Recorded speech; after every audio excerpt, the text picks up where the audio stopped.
Christopher Parker dice: la procrastinación es como una tarjeta de crédito. Es muy divertida hasta que te llega el estado de tu cuenta. Y claro, el estado de la cuenta es que no hemos hecho las tareas importantes, nuestras obligaciones, las hemos demorado solamente a través de la procrastinación. Muy buena frase para comenzar el tema de hoy, que obviamente es la procrastinación, el rasgo psicológico de nuestro tiempo. ¿Por qué digo que es el rasgo psicológico de nuestro tiempo? Porque resulta que vivimos momentos en los cuales tenemos distracciones por todos lados, desde Instagram, Facebook, todas las redes sociales. Las plataformas de televisión nos dan la oportunidad de disfrutar de muchísimas películas. Estamos muy distraídos.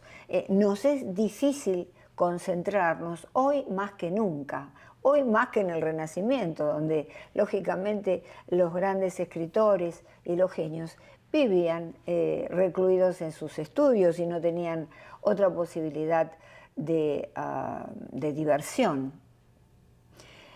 Esto es así y se puede reflejar perfectamente en algunas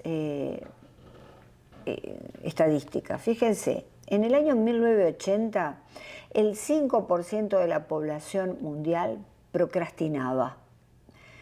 En la actualidad, el 20% al 25% procrastina. 50% de la población mundial es proclive a la procrastinación. En el ámbito universitario, 80 al 95% de los estudiantes universitarios procrastinan de manera frecuente, lo que da, en definitiva, el síndrome del estudiante, el que nunca termina las tareas, que dice que sí, que lo hago mañana, que lo hago pasado. El 50% de los estudiantes universitarios, esto nos preocupa, procrastina de manera crónica. Vale decir que pierden un tiempo valioso de su vida a través de esta actitud de la procrastinación. Pero vamos a ahondarnos en el significado de la procrastinación, y para lo cual siempre me auxilio, como ustedes saben, de la etimología. Antes que nada, la procrastinación, una mirada clínica de David Guzmán Pérez, es la que da el soporte a estas estadísticas que les acabo de mencionar. Entonces ahora sí nos vamos para la etimología. Viene del latín procrastinare, diferir, aplazar. Según la Real Academia Española, deriva del adverbio cras, que significa mañana. El día siguiente, dejar para mañana, dejar para mañana lo que puedes hacer hoy. Esto es algo que nos decían nuestras abuelas, nuestras madres: no dejes para mañana lo que puedes hacer hoy. Pero también fíjense que viene del griego antiguo, akrasia, que significa hacerse algo en contra de nuestro mejor juicio o hacerse daño a uno mismo. Aquí ya entramos en las profundidades de esta noción, de este concepto de procrastinación, digamos en las profundidades psicológicas. Pero esto es algo que durante toda la vida ha existido, desde que el hombre es hombre, y lo vemos a través de investigaciones y a través de libros. Por ejemplo, tenemos a Pedro Gargantilia, médico de la Universidad Francisco de Vitoria, jefe de medicina interna del Hospital El Escorial en Madrid. Además es un gran escritor, un gran pensador, y él nos dice en un artículo muy importante del Huffington Post que desde que el hombre es homo postergaris, es decir, que además de ser homo sapiens sapiens, es homo postergaris. Y nos habla en este artículo muy instructivo acerca de los procrastinadores famosos. Por ejemplo, Leonardo da Vinci en su época era un gran procrastinador, todos lo sabían, particularmente el Papa de esa época, al cual nunca le daba los trabajos que le prometía. Lo que sucede es que era un genio tan prolífico, tan magnífico, que las ideas las plasmaba, eran muchas al mismo tiempo, y lógicamente no podía terminarlas. A tal punto que no terminó y la dejó inconclusa a su obra máxima, la Gioconda. Luego tenemos a Mozart, nos dice Gargantiglia, y Mozart nos cuenta que escribió las últimas notas, lo concluyó a Don Giovanni, la famosa ópera, el día antes de su estreno. Me cuesta mucho pensar esto, pero yo creo que, bueno, serían justamente las últimas notas. Lo llevó hasta último momento. Luego Víctor Hugo. Tenemos Víctor Hugo con una anécdota muy graciosa. Víctor Hugo le había prometido a su editor El jorobado de Notre Dame terminarlo, su famoso libro. El editor, cansado ya, porque no le entregaba la obra, le dijo que le iba a aplicar una suma de dinero todos los días hasta que le entregara el libro. Entonces, ¿a qué acudió? ¿Cuál es la estrategia de Víctor Hugo? Le dijo a su mayordomo que le escondiera toda la ropa, todas sus prendas, que él no supiera dónde estaban, porque de esa manera evitaba vestirse y salir con sus amigos a las tertulias, que era el placer que él se daba. Procrastinaba, es decir, dejaba para más adelante la conclusión de esta magnífica obra. Entonces entramos en las profundidades de la procrastinación y vamos a un libro muy bueno de Timothy Fischel que se llama La solución a la procrastinación. Es decir, es una breve guía con las mejores estrategias para vencer el hábito de postergar. Es un libro que se los recomiendo. Y fíjense que en la portada hay un reloj blando. ¿Recuerdan la obra icónica de Salvador Dalí? Los relojes blandos.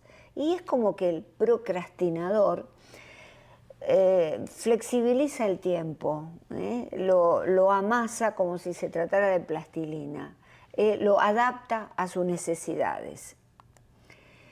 Timothy Fischel es profesor de psicología y forma parte del grupo de investigación sobre procrastinación de la Universidad Carleton en Ottawa, Canadá. Y nos dice algo interesante porque podemos pensar en primera golpe de opinión que la procrastinación se trata de una falta de manejo del tiempo y sin embargo nos dice que no, que la procrastinación es un problema de regulación y manejo de emociones, no un problema de gestión de tiempo. Por eso es un tema netamente psicológico. Y nos dice que enfocarse más en la urgencia inmediata de administrar estados de ánimo negativos es la prioridad, más que dedicarse a la tarea. Es decir, el procrastinador procrastina porque se siente mal, tiene un estado de ánimo negativo. Y entonces prioriza sentirse bien en el presente sobre las responsabilidades del futuro. Porque es bastante inaguantable esa sensación que tiene el procrastinador. En algunos casos es una sensación que no se presenta muy nítida a su conciencia, por lo tanto, por eso no puede manejarlo, porque es importante, por eso la inteligencia emocional, conocer nuestras emociones para poder manejarlas. ¿Cuáles son las causas desde el punto de vista psicológico? El individuo que procrastina tiene baja confianza en sí mismo, una gran inseguridad, es perfeccionista. Los perfeccionistas quieren siempre llegar a que la obra, lo que están haciendo, se acabe pero de manera perfecta. La perfección no existe. Entonces el consejo es siempre, cuando tú tienes algo que has empezado, un libro, un artículo, una tarea, ya a cierto momento hay que largarla y poder liberarse y pasar a otra tarea. El perfeccionista no lo puede hacer. También otra de las causas es que son rasgos de personalidad que fueron creando basado en el temperamento, en el carácter, que es lo que se va gestando en la familia, ¿verdad? Que llega alrededor de los 18 años a este rasgo de personalidad. que es un rasgo de personalidad fuerte, ¿verdad? Un rasgo, digamos, cognitivo, un rasgo también emocional. Hay mucha impulsividad. ¿Impulsividad a qué? A sentir placer. Yo me impulso a sentir placer. Hay ansiedad y hay mucho estrés. Justamente, cuanto más aplazo, más ansiedad, más estrés. A veces esta ansiedad y ese estrés no es reconocido como tal. De nuevo, no se hace nítida a la conciencia. También hay una motivación, una necesidad de autosabotaje. ¿Por qué? Porque hay una culpa. Es decir, a veces se generan culpas inconscientes y acá nos metemos en el territorio del psicoanálisis. Y esa culpa que no conocemos, que solamente se conoce a través de un tratamiento psicológico o psicoanalítico, nos hace autosabotearnos, nos hace que nos vayan mal las cosas. No queremos. Es lo mismo que el empleado que le dan un puesto más importante, ¿verdad? Y el día que se tiene que presentar se enferma. Son todas estas cosas que desconocemos pero que ocurren desde el inconsciente. Hay falta de motivación. Digamos que el pivote sería la falta de motivación. ¿Por qué? Por todas estas cosas que estamos hablando. También hay aburrimiento y apatía. Son individuos que tienden a aburrirse y tienden a ser apáticos, es decir, a ser altamente neutrales en sus sentimientos, en sus emociones. Se autoengañan, por supuesto, porque se autoengañan diciendo, lo voy a hacer más adelante, pues yo soy una persona que trabajo mejor bajo presión, y ahora vamos a ver esto, ¿no? Trabajo mejor bajo presión, entonces lo hago más adelante. Acá viene algo que tiene una pata interesante en lo que son las neurociencias, en el cerebro. Hay una dependencia o adicción a la recompensa. Ustedes saben que en nuestro cerebro hay un sistema de placer-recompensa, ¿verdad? Entonces vamos a la procrastinación y el cerebro. En el cerebro hay dos circuitos, entre otros, ¿no? Pero a los fines de la procrastinación. La amígdala, que es un órgano en forma de almendra, hay dos, que está en las profundidades de los hemisferios laterales, y entonces son la que regula las emociones, particularmente el miedo. El miedo es fundamental. Cuando sentimos miedo, la amígdala da la alarma de ese miedo y entonces desarrollamos la respuesta de ataque o de huida de la situación que nos da miedo. Y el córtex del cíngulo anterior es otro importante circuito que está en relación con la amígdala. Entonces, en Psychological Science, una revista científica importante, sale un artículo que dice la amígdala es de mayor tamaño en aquellos individuos procrastinadores. De mayor tamaño quiere decir que no tiene el tamaño adecuado y que por lo tanto no funciona bien. Las conexiones entre la amígdala y el córtex del cíngulo anterior del cerebro son más pobres y son deficientes. Y otra de las cosas es que hay una hiperactividad del sistema placer-recompensa. ¿Y qué es el placer? El sistema placer-recompensa es un conjunto de estructuras cerebrales, ¿verdad? Muy antiguas, que nos hicieron sobrevivir, porque justamente las situaciones de placer, como el sexo, nos hicieron reproducirnos, el placer por los alimentos nos hicieron también sobrevivir. Y entonces, cuando comemos chocolate, nos da placer. Y que esa recompensa del chocolate queremos volver a sentirla. Entonces es un círculo vicioso, ¿verdad? Que en este caso es difícil de dejar. El procrastinador siente el placer, me liberé la tarea, la hago mañana, la hago el mes que viene. Siente ese placer y ahí donde se crea el círculo vicioso. También el cerebro está atascado y esto se llama efecto Zeigarnik. El cerebro está abrumado. ¿Y con qué?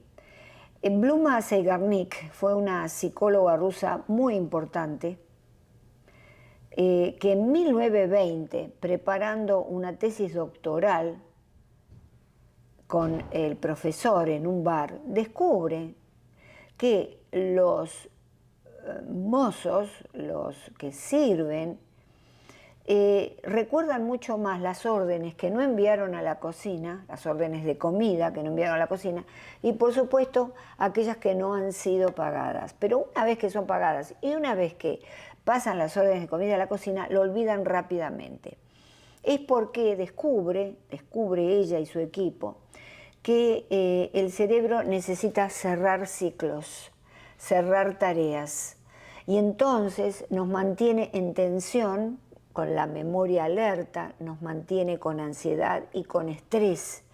Y entonces se atasca en eso, y el individuo que procrastina siente además una gran ansiedad por ese problema. Esa gran ansiedad lleva en algunos casos a fallas del sistema inmunológico, a contraer enfermedades, a problemas del sueño.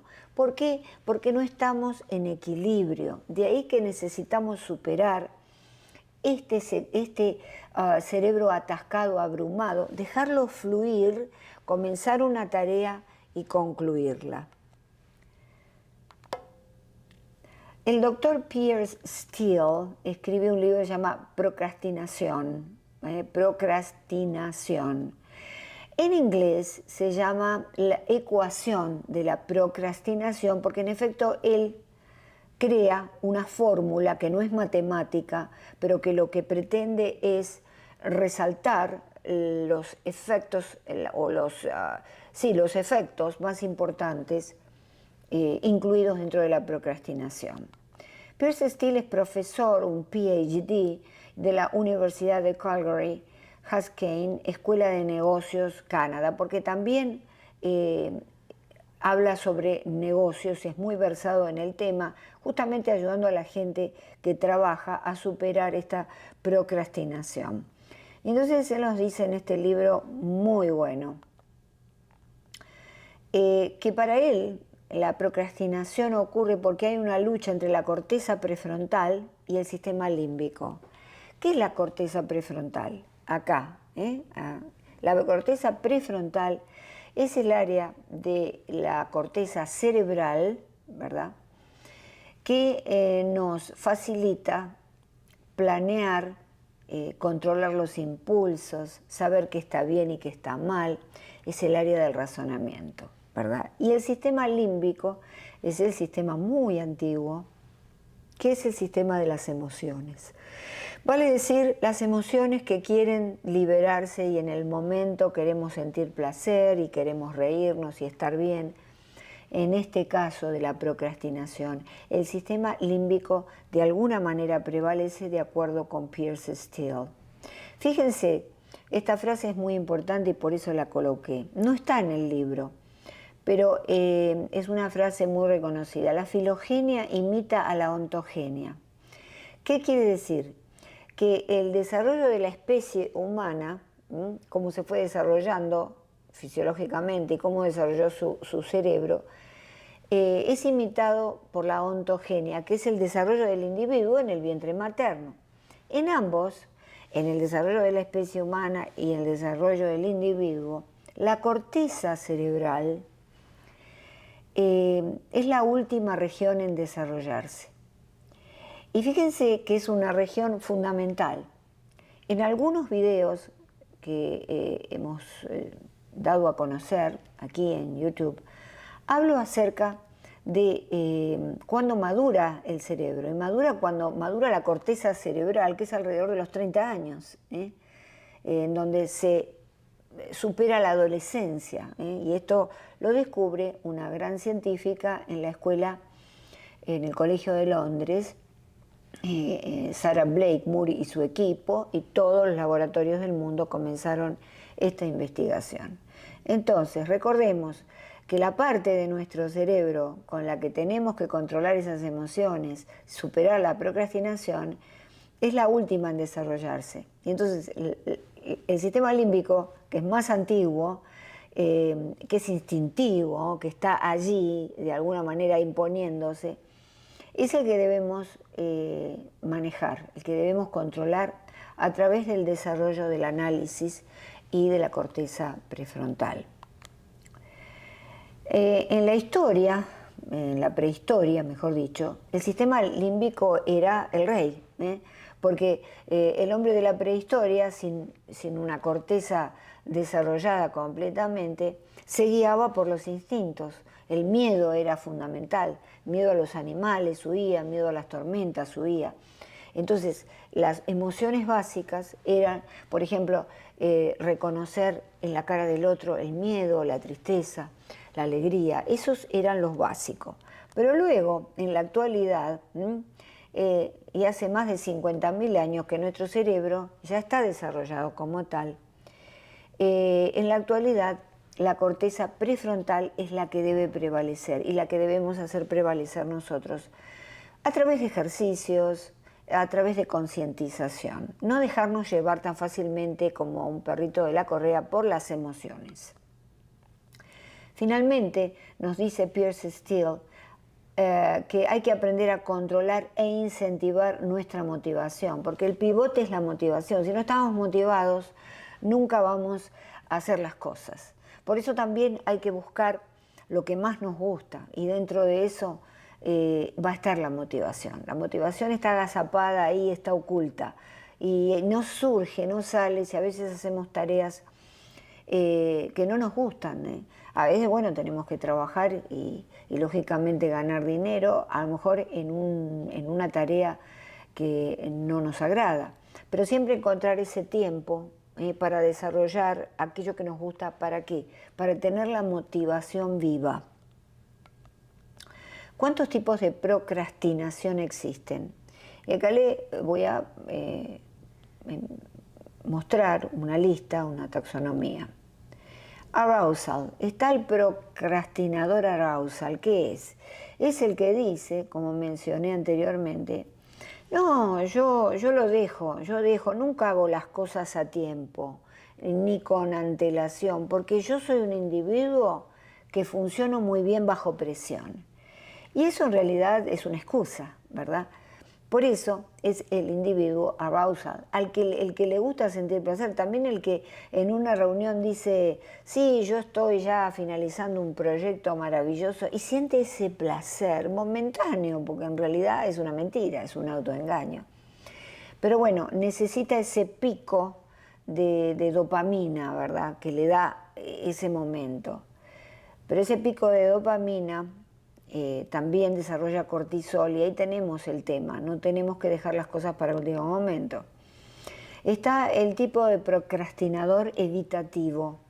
El evitativo es aquel que tiene miedo al fracaso, miedo al éxito, miedo a todo.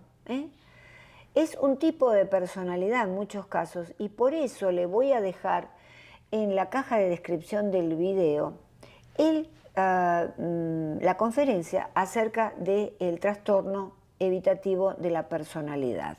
Entonces, evitan todo y evitan ser exitosos y evitan ser felices porque en definitiva son infelices. Y luego está el procrastinador decisional, es decir, es aquel que lo que le preocupa, lo que no quiere es tomar una decisión. Es un indeciso, es un diletante, es una de estas personas que vamos a un restaurante a comer y no toman la decisión, no saben qué quieren comer, están media hora dando vueltas con el menú. Es decir, y así hacen con todo aspecto de su vida. Esta taxonomía fue ideada y concebida por Ferrari en 1992. Él estaba comparando algunas escalas de evaluación de la procrastinación desarrolladas con anterioridad. Y estas escalas eran la general de procrastinación y el Adult Inventory of Procrastination. Paul Graham, que es un coach, que además es un filósofo, un pensador, tiene 3 categorías o taxonomías sobre la procrastinación que me encantan. La primera dice que están los procrastinadores que no trabajan en nada. Es decir, dicen que están haciendo cosas, pero en realidad no hacen nada. Se la pasan viendo televisión o distrayéndose, o viendo, pero si se les pregunta, no, yo estoy trabajando en este proyecto. Luego está el B, el procrastinador tipo B, que son aquellos que trabajan en algo menos importante. Y luego el C, que son los que trabajan en algo más importante. Y fíjese lo que él dice, algo muy bueno. Las personas más impresionantes que conozco son todos procrastinadores del tipo C. Postergan trabajar en cosas pequeñas para trabajar en cosas grandes. ¿Qué procrastinan? No, eso no lo voy a hacer porque eso es menos importante que lo que estoy haciendo. Y dejan de lado esas, digamos, tareas que son de menor importancia. Y ahí tienen ustedes uno de los ejercicios. Hagamos una lista de tareas y bueno, ¿cuál es la más importante? A esa debemos dirigirnos y dejar las otras que no van a significar tanto para nosotros a nivel económico o a nivel profesional, lo dejamos para más adelante. Ustedes saben que la procrastinación está no solo en el corazón del ser humano, sino de la naturaleza. Fíjense, el doctor James Mazur, PhD de Harvard, profesor de Southern Connecticut State University, junto con el ya que hemos conocido profesor PhD University of Calgary, Piers Steel, estudiaron e hicieron muchos experimentos con palomas para saber si en efecto procrastinaban. Ustedes se acuerdan que también la corrupción existe en el mundo animal. Yo tengo un video acerca de eso. Bueno, es decir, existe también la procrastinación. Y entonces la conclusión de ellos es las palomas a las que se les había dado algunas tareas, bueno, no es que comprendieran la tarea, pero sabían cositas que podían hacer, posponían la tarea pese a que les esperaba un trabajo mucho más arduo para obtener al final la recompensa. Es decir, lo hacían, no importa el alimento que les iban a dar. Los pájaros dejan para más adelante hacerlo y también los chimpancés del zoo, dicen, dejan para más adelante hacerlo. Vale decir que esto está en el corazón humano, pero recordemos, nosotros tenemos la corteza cerebral desarrollada en el último momento, digamos, del desarrollo del cuerpo humano, del cerebro humano. Y entonces tenemos además dentro de la corteza prefrontal, donde tenemos que poder manejar estas emociones. Hay un decir popular que se dice de varias maneras, pero yo lo conozco como el toro por las astas, es decir, por los cuernos. Y esto está basado en el toro de Creta, que era un toro mitológico, que fue vencido por Hércules. Era bello, era un toro salvaje, y el único que pudo dominarlo fue Hércules, y lo sostuvo por los cuernos, porque era la única manera de poder dominar semejante bestia en aquel momento. Nosotros tenemos que tomar el toro por las astas de nuestra procrastinación.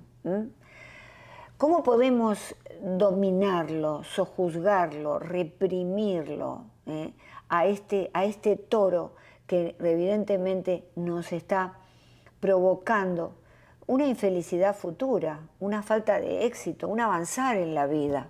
Pues tenemos que agarrarlo por las astas como el toro de la mitología griega de Creta.